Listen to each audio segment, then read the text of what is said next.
Lisa with Down to Earth Gardening and Design, and I'm here today with my daughter Hannah. And today's video, we're going to be talking about what we liked in the garden last year. So then we're going to do a follow-up video in about a week of things that we didn't like. And I think this is a really important topic to consider in the winter time when you're planning your gardens for next year, because gardening is really a lot about trial and error. You have to be brave enough to try some things, and then you will, when you're making your plans, do some more of what worked and less of what didn't. And I feel like it really helps you with one, a lot of aggravation, and two, it can also help you save some money and some precious time by doing what works and thinking about what doesn't work. So first off, we have an announcement to make. It's a new year and Hannah is expecting. Yes. So we're really excited. This is Hannah's baby number 3 and my grandbaby number 5. So super exciting, and she's due in March, and we can't wait to find out what the gender is because we are all waiting until the baby comes. So it's going to be a nice surprise. So we just wanted to let you know and share in our joy and excitement. So let's try to talk about gardening here. We're going to talk about our favorite flowers, plants. We're going to talk about techniques and even design ideas that we really liked, things that worked. So we're going to share that with you. All right, we have a little cheat sheet because there were quite a few things in the gardens that we really didn't like last year. So number 1 is the canna lilies. The canna lilies. So we've been using canna lilies in our gardens for a couple of years now, and last year we both used the canna lilies as a privacy screen towards the back of our gardens because number 1, they're plentiful, so they multiply, and number 2, they're very tall, so they really made a nice backdrop, and it was just really an inexpensive way for us to just use what we have. And I feel like they're really easy. They are. They're really easy. Yes. Yeah, the only thing is you do have to lift them in the fall in our That's zone. true. We live in Connecticut, zone 6B, and I think we put a video out on that a couple years ago as we were doing it. So you store them for the winter. But when you're lifting them, it's so great because you end up with so many cannas, you can give them away. So that was a fun thing that we did last year that was a little bit different. And P.S., if you're planning on using cannas as a privacy screen like us, make sure that they are the tall canna lilies because they do also sell the dwarf ones. So our cannas were around 6 feet. They were pretty tall. Yeah, I'd say around 6 feet. Yes, 6 feet tall. So those were great. And they were really great for you because you do photography in your garden. So they made a nice screen in the back for the pictures. A backdrop. Yes. Okay, let's keep going with your gardens here since we're talking about cannas, and we did a lot of them at your house. Oh. So in last year's video, we also did the 2 videos, what we liked and what we didn't. And I mentioned when we were talking about things we didn't, that one of Hannah's boxwood spirals in the front of her house that frame her front door didn't look so hot. Yeah. And she was really surprised that I said that, and it kind of disappointed and worried. So the boxwood didn't make it. No. But it kind of turned out for the best, I think. Because what did you plant there? We planted a weeping, what is it called? A weeping red bud. Weeping red bud. So a red color. Really pretty. Beautiful heart-shaped leaves, and it flowers in the spring, which I haven't seen yet because we got it later, but it's really beautiful. And it really works there. I really do think we should do a full-length video on this next year.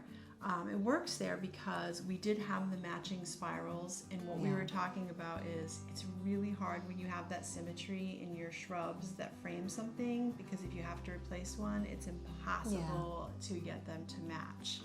And your front door, it turns out, the front of your house isn't symmetrical. You have the picture window and then you have double windows on the other side. So it was okay that it's a little different. It really does work. Yeah, So and the other spiral looks great. Yes. So it did work out. So even though that was in our video what we didn't like last year and you were super disappointed, it kind of worked out for the best. Okay, so something small at your house here that I really loved, and I think you did too. Hannah had this old planter box. It was metal and it was peeling. We had had those for years. I used it for like vegetables and herbs. Yeah. Right. And so we decided to toss it this year. And there was a single thyme plant, so one of your herbs that was still thriving. And we didn't want to throw it in the compost, so we just took it and we plopped it in this container that you had. And put it on the edge of the patio, and it was really stunning. So that was actually one of my favorite containers this year, and we just used what we had, which I love to do videos on, free things, using what you have, saving money in gardening, and it was just such a nice accent. It turned out really great, and it goes to show that simple can be better. So you wanted to talk about dahlias a little bit. The dahlias, the dinner plate dahlias that you had at your house. And there was a favorite this year. Yes, absolutely. Absolutely fell in love with Kelvin Floodlight. Yeah, stunning, huge. Giant dahlia flowers. So it was a dinner plate, yellow, like a really pretty lemon yellow, and we just fell in love with it. I think that's like one of our top favorite dahlias so far, and that's pretty hard to pick when it comes to dahlias. So another really great thing that happened this year, and you've got some beautiful pictures that you took. It was a fantastic year for hydrangeas. It was, yeah. So we had so many blooms on our blue hydrangeas. The Endless Summer series, which we have blue Endless Summer, and then we also have the Bloom Struck here at Hannah's house, which are more purple. So many flowers this year. And again, we did a full-length video on why were they so stunning this year. And really the main reason is the weather. You can take the best care of your hydrangeas, and if the weather conditions are not suitable, then it could be a bust that year for hydrangeas. So just everything in the mix really worked for them, and we had so many flowers this year that we dried and made bouquets. But the other flowers that did really well this year, you mentioned the zinnias. I had a lot of zinnias this year. A lot of zinnias, but I feel like they're really reliable. They are. I was thinking about your clematis. Oh yes, my clematis. Yes, I have this beautiful clematis by my arbor with a big climbing rose in the back, and it was really beautiful this year. And all the clematis that are at my house that I planted the previous year were also all stunning. So again, I really think that has a lot to do with the weather. We really work hard on our soil as well, so we have some really nice garden soil, but the weather, I think it was a really great year for both of those things. So zinnias, let's talk a little bit about zinnias, because we love, every year we plant zinnias, we love them. They never disappoint. They never disappoint, right. And also the pollinators love them. The kids love, there's some nice pictures of the kids. And the kids love the garden. They love just everything about the garden, helping us, the pollinators, just the sensory factor of the garden. But they can also be a little bit rough. And the zinnias, they take a beating. The zinnias tolerate just about anything. So great year for zinnias, and I think we wanted to mention a couple in particular that we really love, because every year we will purchase our seeds, like our tried and true, and then we'll also add a couple of newbies in the mix and just kind of experiment. So two newbies that I'm thinking of, one at my house was a short little zinnia, and it was Zahara Starlight Rose. And that was a new one. And I fell in love with it. Very dwarf. I think it only gets to be about 18 inches. Beautiful colors. But I fell in love with it, and then you came over to the house and you like to walk around the garden and see what's going on. And it's funny, I do that when I come to your house too. But you came in and you were like, what is this plant? Yeah, because it looked like a zinnia, but it didn't look like an annual to me, like a seed that you planted. It looked like something that comes every year. It was a little different. Right. Really pretty stunner. And as you know, with the zinnias, they are annuals, and the annuals will just keep on giving all through the summer. So long-lasting blooms also. So that one was a winner. And another zinnia that we tried was the Zinnia Meteor. And Hannah had quite a few in her garden, and I had some in my garden as well. But these zinnias were such a vibrant red color. We really enjoyed them in the garden, and the pollinators loved them too. And they were a taller zinnia, so they got up to about 36 inches tall. 2 winter zinnias this year. So I also want to talk a little bit about vegetables. So vegetable planting that I really loved is, I don't know if you remember last spring, I did lettuce seed in a big metal planter box on my patio. And I did that because, well, for one, I didn't have the vegetable bed ready, but for two, the planter box, when you have a container or a raised bed, the soil heats up quicker, so a little earlier. So that soil is workable earlier than usual. And I wanted to get the lettuce in, I think it might have been March, the end of March. And they did so well in the container. So it was easy, I loved that. They did well, and also because it was in a container, I didn't have rabbits eating my lettuce because it was raised up and they couldn't get to the lettuce. So that was really great. I had a really wonderful lettuce harvest. You did. And then the other thing was, for me, using seed tape. So Jonathan and I planted some radishes and carrots with seed tape. And I love doing this, especially with the grandkids, because those seeds are really tiny to handle. And if you buy the seed tape, that's really all you do is you roll out the tape. The seeds are evenly spaced in the tape.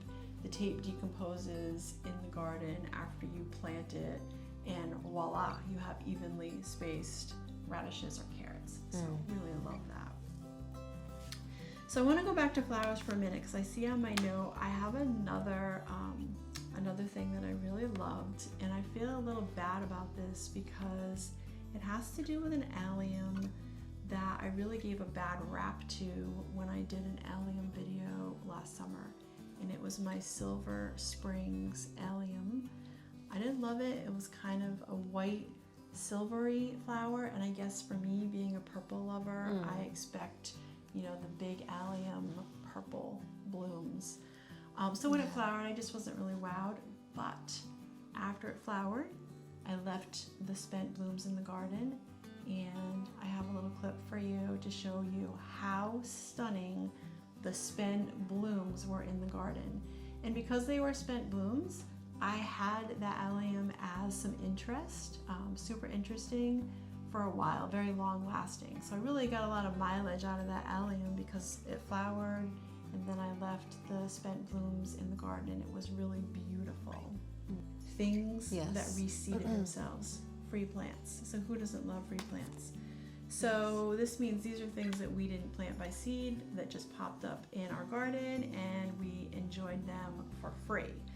So for you, every year, is it the Love in a Mist? It's the Love in a Mist. Yeah, that comes up every year. We have some pictures of that. And it even, like, it'll do its thing in the spring, and then it'll come back again later on. So it'll bloom twice. It'll bloom twice, and then it's still even kind of green out there right now. That's so funny. So love plants that you get a lot of mileage out of too. So free and a lot of mileage. Yeah. The Love in a Mist. Every year it gets more and more too, right? And you've had that there for 3 or 4 years. I think it's around the bird bath out there. It's very pretty little delicate flower in purple, blues, and a little bit of white. It's like a purpley blue. Okay. I think we have a picture of that too. And then for me, what reseeded, this is really funny, butternut squash. Do you remember? Mm-hmm. We were shocked, and I think what happened was I composted some, it was a smaller variety butternut squash the previous year, put it in my compost, used the compost out in the flower garden, and the seeds just went to town, and we had quite a few little butternut squash, and they were kind of draping down my boulder walls. So I think they loved it there, and that was free veggies, which I love. So we should probably do some videos on free veggies, because I also have a thing at my house where I have free tomatoes every year. Right? Like, isn't it shocking? Yeah. And they're better than the tomatoes that I will go out and buy, the little nursery plants. Yeah. They're even better, and they will reseed everywhere to the point where I actually have to remove. You have so many tomatoes. Yeah. Yeah. So I think that's it for today, but again, we'll put out our next video on what we didn't like, because that is just as important as what we did like. Yes. So thank you for joining me, and I'm so glad that you could hear about our surprise and our upcoming arrival of a new member in our family, and probably a new gardener in our family too. So thanks for joining us. If you like the video, please go ahead and give us a thumbs up and subscribe to our channel, and you'll be the first to see our videos and the next video on what we didn't like.